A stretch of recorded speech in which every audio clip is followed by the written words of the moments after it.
Halo teman-teman, welcome back to my channel. Kali ini kita akan membahas soal latihan seleksi KSN Matematika SD tahun 2023. Langsung saja ya teman-teman, kita ke contoh soalnya. Nomor 1, banyaknya simetri putar yang dimiliki oleh bangun jajaran genjang adalah titik-titik. A2, B1, C tidak punya simetri putar atau D semua salah. Nah, untuk bangun jajar genjang gambarnya kan seperti ini ya teman-teman. Nah, bangun jajar genjang ini tidaklah mempunyai simetri putar ya teman-teman. Jadi jawabannya yang paling tepat adalah C. Kita lanjut soal nomor 2. Aku adalah sebuah bilangan. Jika aku dibagi oleh 16, maka hasilnya 8. Jika A adalah suatu bilangan yang 30 kurangnya dari aku, maka nilai A adalah titik-titik. Baik teman-teman, maka pertama-tama kita mencari akunya itu berapa ya. Aku kan sama dengan, kalau dibagi 16 hasilnya 8, maka aku itu sama dengan 16 kali 8. Sama dengan 128. Kemudian yang ditanyakan itu A. A itu sama dengan aku dikurangi 30. Maka sama dengan 128 kurangi 30. Hasilnya adalah 98. Nah, jadi jawabannya adalah yang B ya teman-teman. Lanjut nomor 3, satu wadah botol dapat diisi penuh oleh 24 botol. Sedangkan satu botol dapat diisi penuh oleh 56 kelereng. Jika ukuran semua botol sama dan ukuran semua kelereng juga sama, sedangkan kita mempunyai 11.200 buah kelereng, maka berapa wadah yang dibutuhkan untuk menampung seluruh kelereng? Baik ya teman-teman, kan sudah ada jumlah kelereng yang kita miliki. Sekarang kita mencari isi satu wadah. Itu kan terdiri dari 24 botol dikalikan banyaknya kelereng masing-masing 56, hasilnya 1344. Jadi setiap wadah itu bisa menampung 1344 butir kelereng ya teman-teman. Sementara yang kita punya itu kelerengnya ada 11.200, maka wadah yang dibutuhkan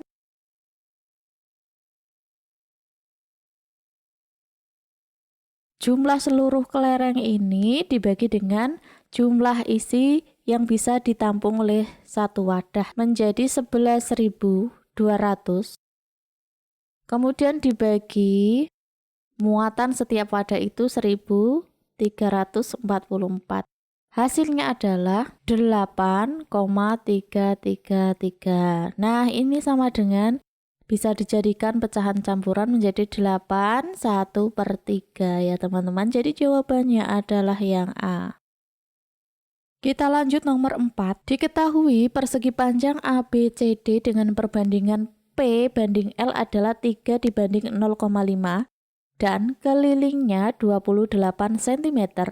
Jika P adalah panjang dan L adalah lebar, maka nilai dari 1/P ditambah 1/L dikalikan 12L adalah titik-titik. Kita cari dulu P dan L-nya ya teman-teman. Kan tadi P bandingkan L itu sama dengan 3 dibandingkan 0,5. Sekarang kita silangkan P kali 0,5 berarti 0,5P sama dengan L kali 3, 3L. Nah, kita mencari P berarti kan 3L dibagi 0,5. Sehingga diperoleh P sama dengan 3L dibagi setengah seperti itu. Kemudian kita ubah menjadi bentuk perkalian sehingga seperti ini. Menjadi 3L kali 2 sama dengan 6L. Jadi P itu sama dengan 6L. Nah, kelilingnya diketahui, keliling kan 28 cm. Keliling itu kan 2 kali P ditambah L ya teman-teman. Sama dengan 2. Kemudian P-nya itu kita ganti dengan 6L ditambah L.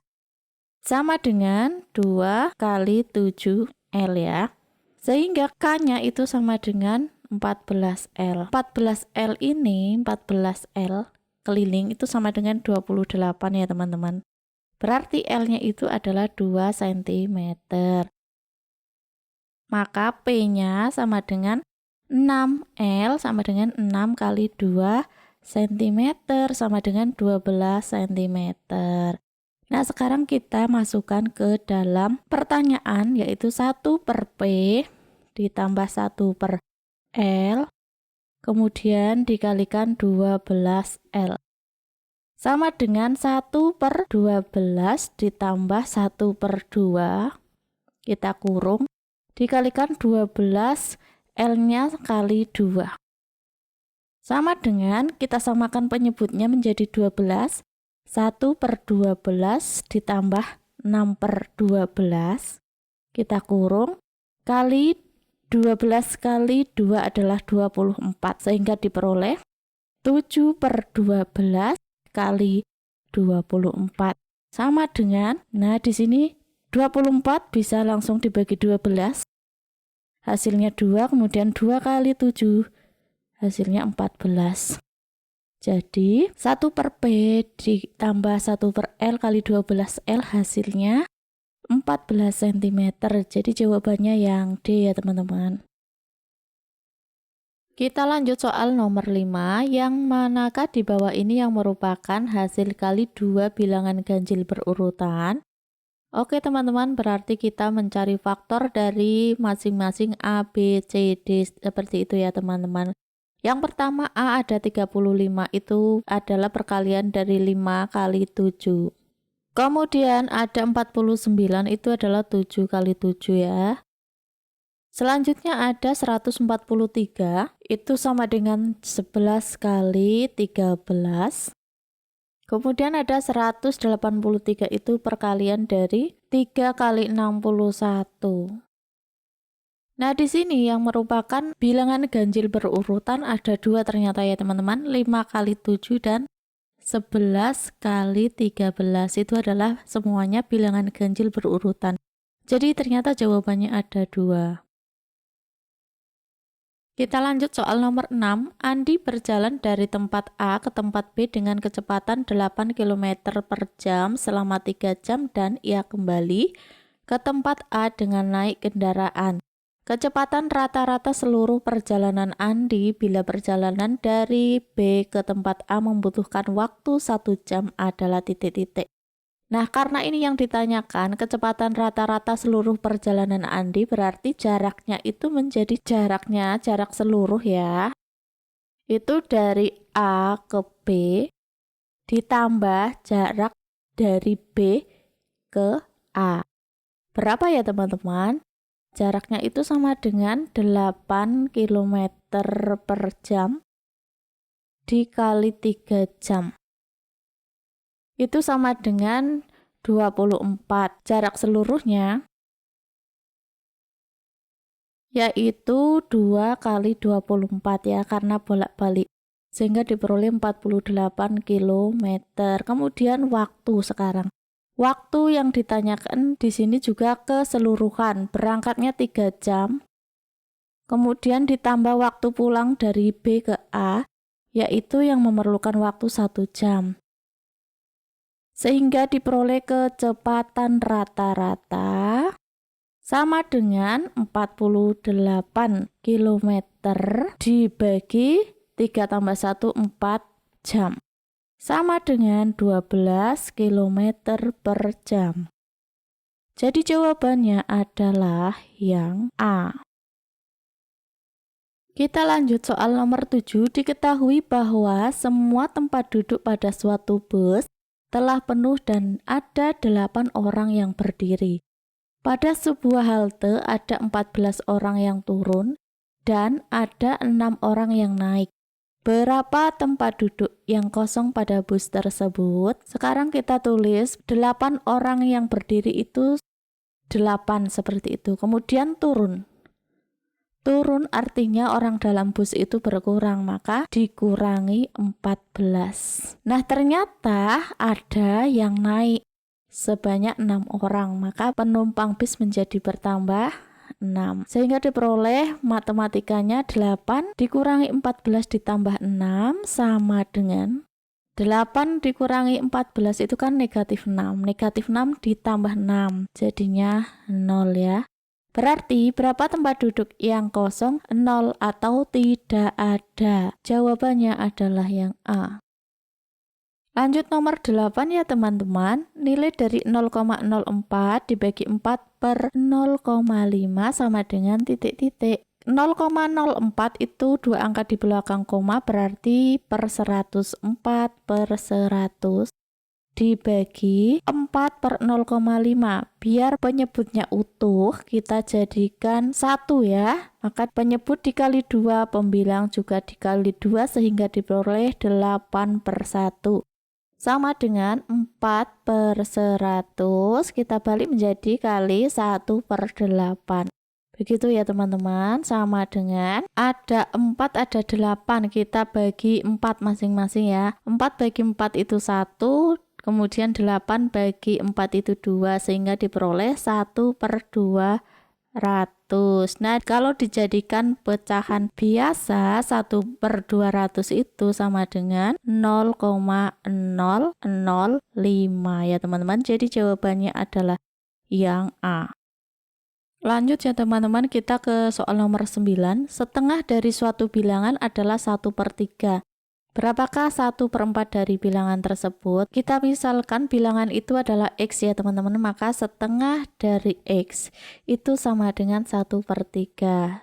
Maka X sama dengan 1 per 3 dibagi 1 per 2 sama dengan 1 per 3 kali 2 yaitu 2 per 3 ya teman-teman. Nah sekarang 1 per 4 kali X itu sama dengan 1 per 4 dikalikan 2 per 3 sehingga diperoleh 2 per 12. Jika disederhanakan masing-masing dibagi 2 menjadi 1 per 6. Jadi jawabannya adalah yang C. Kita lanjut soal nomor 10. Sebuah bak berbentuk balok yang berukuran panjang 25 cm, lebar 2 desimeter dan tinggi 0,5 meter.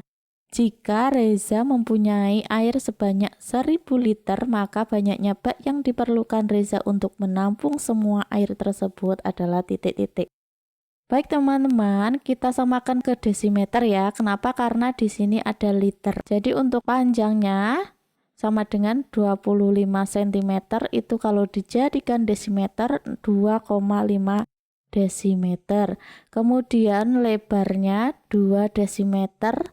Berarti tetap ya, tingginya 0,5 meter itu jadikan desimeter menjadi 5 desimeter. Baik teman-teman, kita hitung volume baloknya kan panjang kali lebar kali tinggi. Sama dengan 2,5 desimeter dikalikan 2 desimeter dikalikan 5 desimeter sehingga diperoleh 25 desimeter kubik. 25 desimeter kubik itu sama dengan 25 liter ya teman-teman. Kemudian di sini diketahui jika Reza mempunyai 1000 liter maka banyaknya bak sama dengan jumlah air yang dimiliki seluruhnya 1000 liter. Dibagi dengan volume dari bak yang dimiliki ya. Volumenya setiap bak itu hanya 25 liter. Maka 1000 dibagi 25 sama dengan 40. Jadi Reza memerlukan sebanyak 40 bak untuk menampung airnya. Jadi jawabannya adalah yang C. Nah demikian ya teman-teman, semoga bermanfaat. Jangan lupa klik like, share, and subscribe. Terima kasih.